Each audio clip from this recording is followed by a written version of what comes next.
만들어야 되겠다 해서 정부 차원에서 해가지고 최초로 만들어가지고 유엔에서 영문 번역해서 전 세계로 회람을 했습니다. 그래서 저희가 전자무역 중주국 위치에 섰고요.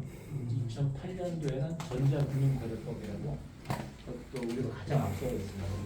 거기서는 전자화폐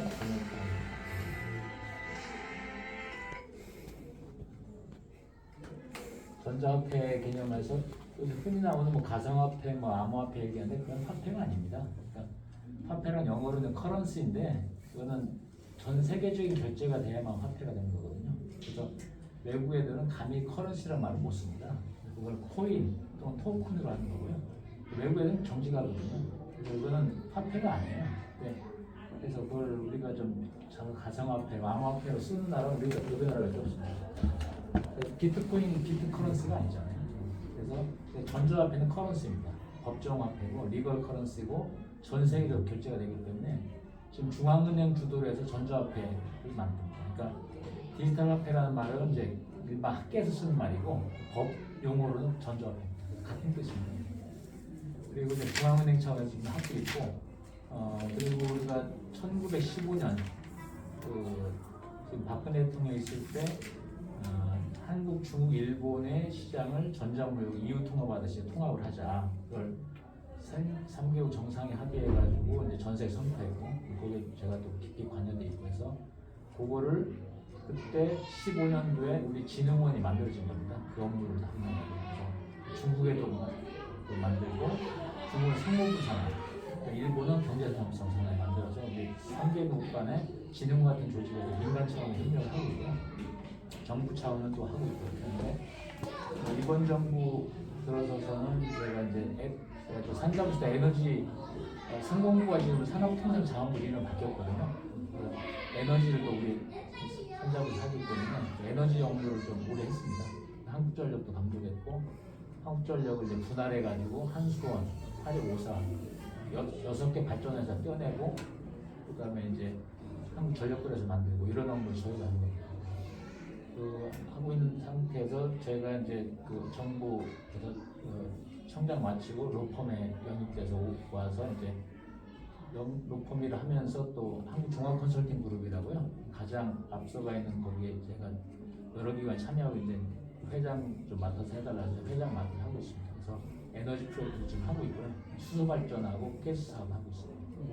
그거는 6대 금융그룹하고 우리 같이 해서 KB금융그룹에서 이제 사업비 7천억 확보했고 에쿼티가 한 50억 정도 필요한데 그거는 이제 진흥원에서 서포트 할 수 있는 이런 체계가 되어 있습니다. 그렇게 하고 진흥원이 이제 우리가 전 세계를 한중일뿐만 아니고 일본 정부는 미국이 중요하기 때문에 미국을 1단계에 넣어서 한미일중을 전자무역 플랫폼으로 묶어가지고 전 세계 무역을 촉진하는 이제 소위 말해서 이제 그 오프라인 무역이 아니고 온라인 무역을 하는 겁니다. 그러다 보면 굉장히 비용도 절감되고 시간도 절감되기 때문에 전 세계적으로 이제 구축하는 목표고 해서 글로벌 전자무역 플랫폼이 저희 목표고요. 그렇게 됐을 때는 엄청난 국부를 창출하게 됩니다. 왜냐하면 이제 아시다시피 무역은 신용장으로 결제를 하는데 이게 문제가 많아요. 왜냐하면 이제 환율의 위험이 100% 노출되기 때문에 위험이 많은데 저희는 신용장 대신에 무역 전자화폐를 하는 겁니다. 그렇게 되면 환율 위험이 하나도 없어요.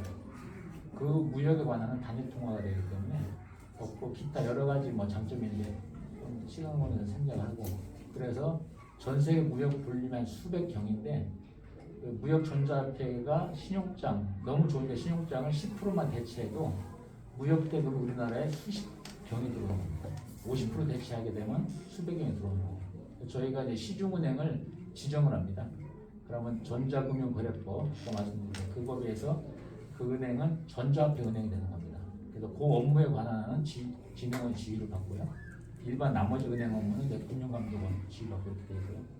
예를 들어 신한은행을 왜 지정했다면 신한은행으로 수십 경이 들어온 거를 보고 받은 다음에 우리가 무역 전자화폐를 발행해 주기 때문에 무역을 이거 하면 훨씬 유리하니까 안 쓸 수가 없습니다. 그러면 국부 창출도 하고 또 하나는 이제 전자화폐 시대가 다음 화폐 제도인데 거기에 우리가 이제 가장 앞서가서 기축통화국 이재명이 나중에 보다고 뭐 우리 현재 기축통화 될 수 있다는 건 말도 안 되고요. 그러니까 현재는 우리나라가 통화량이 세계 22위입니다. 3위 안에 들어야 기축통화국이 될 수 있는 거거든요. 그건 말도 안 되는 얘기고, 다만 전자화폐 쪽은 우리가 앞서가기 때문에 기축통화가 될 수 있습니다.